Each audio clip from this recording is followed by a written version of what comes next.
I'm Father Scott Birchall. I'm the Associate Pastor at Merciful Redeemer Parish here in Mississauga. I'm here to assist the parish in any way they can. Did I want to be a priest since I was a kid? No. The quick answer is no.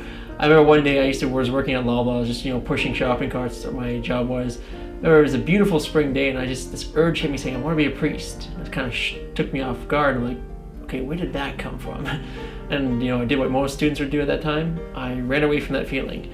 And so I just kind of ignored it continually, and then I went to University of Waterloo for my undergrad planning degree. And periodically throughout that degree, the desire for priesthood would still come back. And again, I continued to ignore it. Sometimes I remember one time looking on the website at St. Augustine saying, I don't know, no, this is not for me. Someone else is much better to be a priest than me. Steve over there or Joe, pick them. I'm just a regular guy. And so I kept fighting that urge so much that I continued to get my degree working as a city planner during the summers. And so much so I was dedicated that I actually went, after I graduated from Waterloo in 2004, I went to get my master's degree in planning at U of T. And so I did that for 2 years. And the interesting thing was, as I was, walking downtown Toronto, in my free time, commuting back and forth from Newmarket to U of T, I ended up encountering, homeless people as well as other people who I got to actually express my faith to. In fact, the more I was involved in downtown Toronto, the more I felt the call greater to priesthood. But again, as usually, I tried to ignore it, stuff it down, and say, this is not for me. But again, the harder I pushed it away, harder I pushed God away, I felt this calling, this longing in me. Until then I graduated in U of T in 2006, and I started working for a private company up in Barrie, where we were doing planning work throughout all of Ontario. And it was there that I could not run from my call anymore. In fact, I'd find myself sometimes thinking at work, just thinking about priesthood or what it would be like.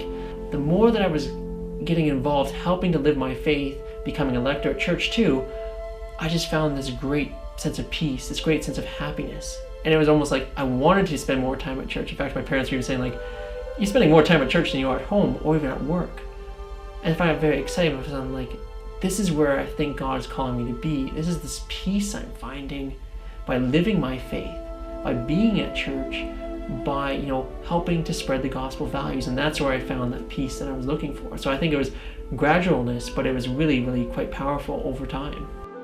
And so one day I decided, I gotta do something about it. So I opened up my email account, went to the Archdiocese of Toronto Vocations office, contacted them, sent the email, and I remember the moment I sent that email, I said, what did I just do? How am I gonna tell my parents? How am I gonna tell my parents? I still regret it now, and I think if I joke with my parents, I didn't tell them I was going in seminary till a month before I entered the seminary. I had already quit my job at that point, just a few weeks before, and I was wrapping things up. I just said, how are my parents going to react?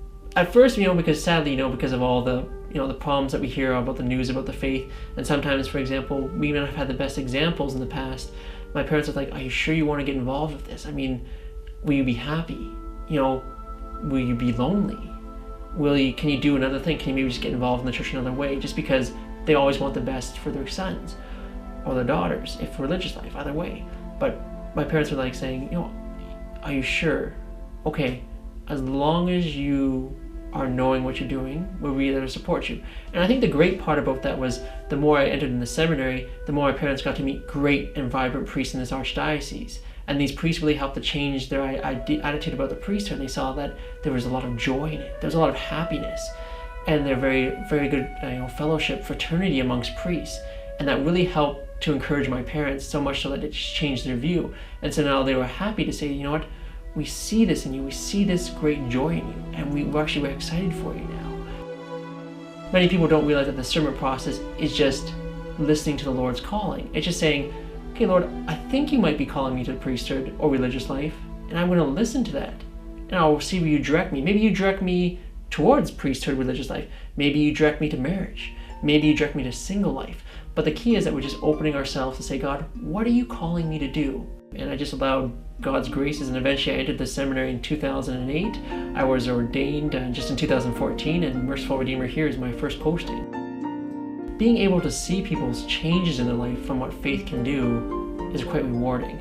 But again, I think sometimes, those days when you think, is this effort worth it? But then those days we have to remember that it's not just us, it's the Holy Spirit working through people. And then later on, somebody may say, that homily you gave or that thing you said to me meant a lot. And you may think, didn't really mean much to me, but I guess, wow, And God can do great things with us. So I think that's one of the things is we always want to see results from our actions.